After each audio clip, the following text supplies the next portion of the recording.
Welcome to Farid academy. This is your math teacher Mohammed Abdul Azeem. आज हम देखेंगे Maharashtra state board 10th class maths 2 chapter 1 similarity में problem set question number 5 जो page number 27 पे दिया हुआ है। तो स्टार्ट करते हैं हम। क्वेश्चन नंबर 5 का स्टेटमेंट में रीड करते हैं। इन फिगर 1.74, तो फिगर 1.74 आपको दी हुई है पेज नंबर 27 पर क्वेश्चन नंबर 5 की, जिसमें PM की लेंथ दी हुई है 10 सेंटीमीटर और एरिया ऑफ ट्रायंगल PQS दिया हुआ है। Area of triangle PQS 100 square centimetre है और area of triangle QRS 110 square centimetre और सेंटीमीटर स्क्वायर QRS का 110 और PQS का 100 square centimetre. Then find NR, तो आपको NR की वैल्यू, NR कितने सेंटीमीटर है आपको फाइंड करना है। तो यहाँ पर देखिए क्वेश्चन में दोनों ट्रायंगल का बेस सेम है, तो ratio of area, property of ratio of area of two triangle when base is same और common then its ratio of area of two triangle will depend is equals to the ratio of their corresponding heights. तो उससे हम ये property use करके NR find करेंगे। उससे given लिख लेते हैं। तो गिवन लिख लेते हैं हम गिवन।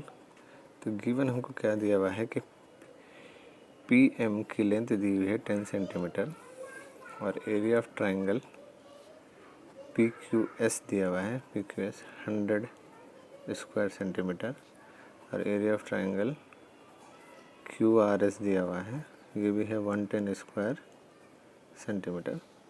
और आपको फाइंड करना है NR की वैल्यू, NR की वैल्यू फाइंड करना है। तो सोल्यूशन में हम सबसे पहले क्या करेंगे कि हम यहाँ पर अप्लाई करेंगे, apply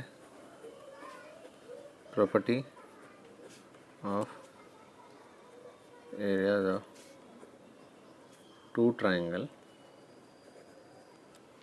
with same base. With same base हम ये प्रॉपर्टी अप्लाई करेंगे। तो ये प्रॉपर्टी हमको क्या बोलती है कि ratio of area of triangle PQ, ये है S, PQS divided by area of triangle QRS is equals to height of triangle PQS की जो ट्रायंगल की हाइट है वो है PM divided by height of triangle QRS की जो हाइट है वो है NR। तो अब यहाँ पर हमको वैल्यूज़ पता है गिवन से, गिवन में वैल्यूज़ लिखे हुए हैं। एरिया ऑफ ट्रायंगल PQS ही है 100 और एरिया ऑफ ट्रायंगल QRS है आपका 110 इज इक्वल्स टू PM है आपका 10 और ये NR। तो अब यहाँ पर देखिए ट्रांसपोज करेंगे हम, तो ये RHS में आ जाएगा, LHS में आएगा, तो ये न्यूमरेटर में आएगा। NR इज इक्वल्स टू, यहाँ पर ये 0 कैंसिल, सो ये 10 एज इट इज़, 10 इंटू ये 11 हो जाएगा और यहाँ पर डिनोमिनेटर में आ जाएगा 10 वन ज़ा। सो NR की जो वैल्यू आएगी यहाँ पर NR is equals to 1 into 11/1 is equals to 11। तो NR की वैल्यू आ गई है आपको, NR इज इक्वल्स टू 11, यही 11 सेंटीमीटर, यही आपका आंसर है। तो यहाँ पर आपका क्वेश्चन नंबर 5 कंप्लीट होता है। अब हम सॉल्व करेंगे क्वेश्चन नंबर 6 प्रॉब्लम सेट का। क्वेश्चन नंबर 6 का स्टेटमेंट मैं रीड करता हूँ। Triangle MNT similar to triangle QRS, यहाँ पर MNT और यहाँ पर QRS दो ट्रायंगल दिए हुए हैं। Length of altitude drawn from the point T। तो यहाँ पर देखिए, यहाँ पर दो पॉसिबिलिटीज़ बनेंगे कि यहाँ पर एक तो हम अल्टीट्यूड और साइड के ट्रायंगल को हम ओवरलैप कर देंगे, तो हमको हमारा प्रॉब्लम यहाँ पर जो है यहाँ पर इजी हो जाएगा। अगर आपको नहीं कि हमको अल्टीट्यूड और साइड अलग अलग चाहिए, तो आप क्या कर सकते हैं कि ऐसे ट्रायंगल ड्रॉ कर सकते हैं, दो इक्विलैटरल ट्रायंगल, वहाँ पर आप अल्टीट्यूड सेपरेटली ड्रॉ कर सकते हैं। तो यहाँ पर QRS ट्रायंगल रहेगा तो SP यहाँ पर अल्टीट्यूड रहेगा, और यहाँ पर अगर आप लेंगे कौन सा ट्रायंगल है आपका, यहाँ पर T पॉइंट है, T से आपको अल्टीट्यूड ड्रॉ करना है, MN है, यहाँ पर L ले सकते हैं। तो आपको ये दो ऑप्शन है कि अल्टीट्यूड आपको सेपरेटली शो करना है तो वैसे भी शो कर सकते हैं, या फिर अल्टीट्यूड और साइड को ओवरलैप करना है तो वैसे भी कर सकते हैं। तो बेटर ये रहेगा कि अल्टीट्यूड और साइड को हम ओवरलैप कर लें तो हमको ईजी जाए। तो अगर अल्टीट्यूड ओवरलैप इजी हो जाएगा तो हमारा थ्योरम को अप्लाई करने में इजी होगा। अगर नहीं होगा, अगर अल्टीट्यूड और साइड अलग रखेंगे तब कैसे हम हम इसको सॉल्व कर सकते हैं, मैं आपको एक्सप्लेन कर देता हूँ।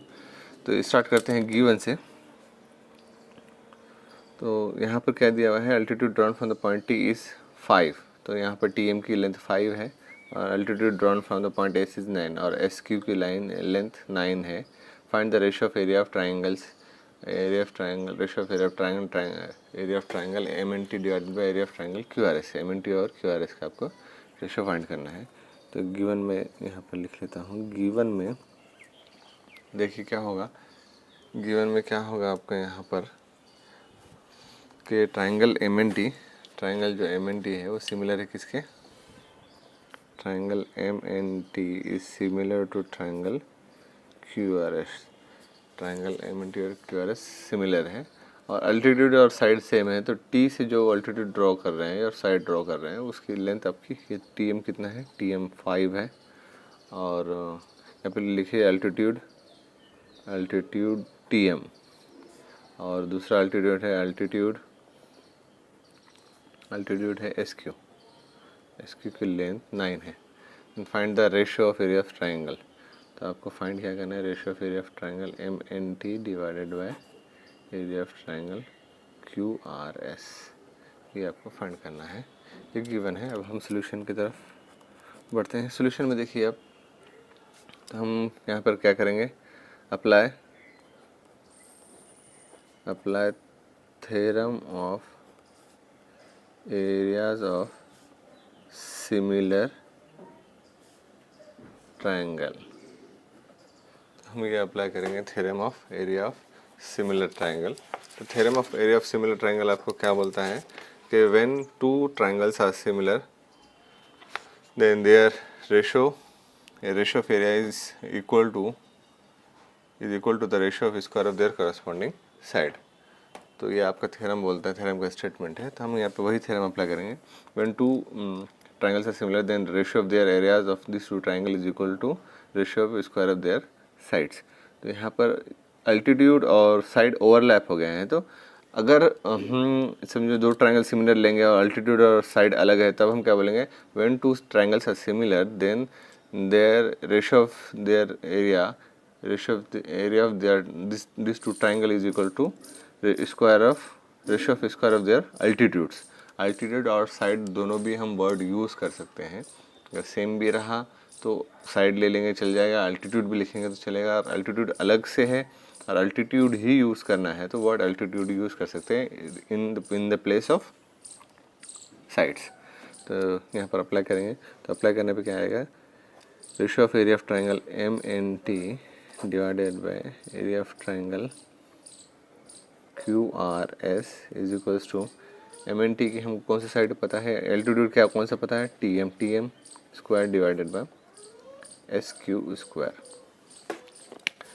तो यहाँ पर आपको अच्छे से और अगर एक्सप्लेनेशन लेना है तो मैं यहाँ पर लिख लेता हूँ, altitude square, altitude of triangle M N T square divided by altitude of triangle Q R S square. तो यहाँ पर अल्टीट्यूड क्या है आपका, T M square divided by S Q square. तो टी एम की वैल्यू कितनी है आपको गिवन में, 5 स्क्वायर डिवाइडेड बाय 9 स्क्वायर। 5 है 25 और 9 है 81। तो यहाँ पर कॉमन फैक्टर दोनों का नहीं आता है तो ये रेशियो ऐसे ही रहेगा। तो आंसर है आपका area of triangle M N T divided by area of triangle Q R S is equals to 25/81। यही आपका आंसर है। अब हम क्वेश्चन नंबर 7 सॉल्व करते हैं। तो प्रॉब्लम सेट का जो पेज नंबर 28 पर दिया हुआ है। तो क्वेश्चन में एडिट करता हूँ, इन्हें फिगर 1.75 आपको फिगर दी हुई है, फिगर 1.75 पेज नंबर 28 पर, जिसमें A D C collinear line है। ए डी सी जो 3 पॉइंट है ये कोलिनियर पॉइंट्स हैं, एक ही लाइन पर है। और बी ई सी ये भी तीनों पॉइंट्स कोलिनियर हैं। With this 3 points are on same line, so this 3 points are collinear B E C. So यहाँ पे दो पेयर दिए है कोलिनियर पॉइंट्स के, ए डी सी एक है और दूसरा है बी ए सी। यहाँ पर ये देने का मतलब होता है सीक्वेंस, ए के बाद डी आएगा, डी के बाद सी आएगा, और ये बी के बाद ई आएगा, ई के बाद सी आएगा। अगर हम रिवर्स रीड करते हैं, सी के बाद ई आएगा, ई के बाद बी आएगा, यहाँ पे सी के बाद डी आएगा, डी के बाद ए आएगा। और क्या दिया हुआ है कि सेगमेंट डी ई जो है ये पैरेलल है किसके, सेगमेंट ए बी के। सो इफ़ ए डी की वैल्यू 5 है, डी सी की वैल्यू 3, बी सी 6.4 है, टोटल ये जो बी सी लेंथ है वो 6.4 है। तो आपको बी ई को x कंसिडर करना है और ई सी को 6.4 माइनस x। तो हम अब गिवन हम लिख लेते हैं, गिवन जो है आपको जो दिया हुआ है वो लिख लेंगे given. So A D C and B E C, इसका मतलब है कि ए डी सी कोलिनियर है और बी ई सी ये तीनों कोलिनियर है। और सेगमेंट डी ई ये पैरेलल है सेगमेंट ए बी के, और ए डी की वैल्यू है 5, डी सी की वैल्यू है 3, और बी सी की वैल्यू है 6.4। आपको फाइंड करना है B E is equals to X. ये कंसीडरेशन है हमारा ऑलरेडी जो गिवन है बुक में कि बी ई को एक्स कंसीडर करना है। और यहाँ पर और क्या लिख ले सकते हैं, E C is equals to 6.4 minus x, और बी ई फाइंड करना है, B E equal to x consider करना है और फाइंड करना है। तो अब सोल्यूशन की तरफ पढ़ते हैं। सोल्यूशन में यहाँ पर हम अप्लाई करेंगे basic proportionality theorem, apply basic proportionality theorem. तो बेसिक प्रोपोर्शनलिटी थ्योरम क्या बोलता है कि when a line segment means is parallel to a third side of a triangle, then it will intersect remaining two side at parallel to third side of a triangle, and it is intersecting remaining two side at two distinct points. So then this segment will divide the remaining two side in equal proportion. ये आपका statement है basic proportionality theorem का, हम वो apply करेंगे यहाँ पर। तो हमको क्या मिलेगा यहाँ पर, A D by D C ये इक्वल रहेगा बी ई बाय ई सी के, और हमको बी ई फाइंड करना है। या ऐसे भी लिख सकते हैं कि B E by E C is equals to A D by D C, इस तरह भी हम लिख सकते हैं। तो अब यहाँ पर 1 बाय 1 वैल्यू पुट करेंगे। बी की वैल्यू x है यहाँ पर, और ई सी है आपका, ई सी हमने क्या कंसिडर गिवन क्या है आपको, 6.4 माइनस एक्स, 6.4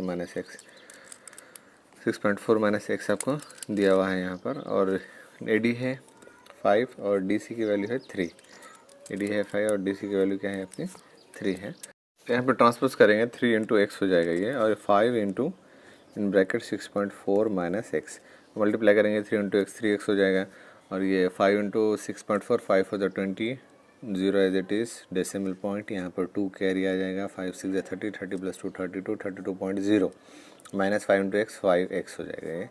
अब ट्रांसपोज अगेन ट्रांसपोज करेंगे हम इसको 5x को LHS में, तो ये 3x plus 5x is equals to 32, 3x plus 5x होगा आपका 8x इज इक्वल्स टू 32। तो अब यहाँ पर ये होगा x इज इक्वल्स टू, अब इसको हम RHS में ट्रांसफर करेंगे 8 को, 32 डिवाइडेड बाय, RHS में न्यूमरेटर में है तो डिनोमिनेटर में आएगा, यहाँ पे LHS में न्यूमरेटर में है तो RHS में डिनोमिनेटर में आ जाएगा, 32 डिवाइडेड बाय 8, 8 1 ज़ा 8 4 ज़ा, सो ये हो गया 4 by 1, so x is equals to 4। तो x की वैल्यू 4 आएगी, जो कि x क्या है, b है। देयरफॉर आंसर हमारा क्या आएगा, answer therefore B E is equals to 4। और हमारा जो यहाँ पर ई सी है, ई सी की वैल्यू क्या आएगी देखिए यहाँ पर पूछा नहीं है बट फिर भी लिख लेते हैं, 6.4 माइनस 4 इज इक्वल्स टू 2.4। इस तरह हमारा यहाँ पर क्वेश्चन नंबर 5, 6 और 7 कंप्लीट होता है। नेक्स्ट वीडियो में मिलते हैं, बाय।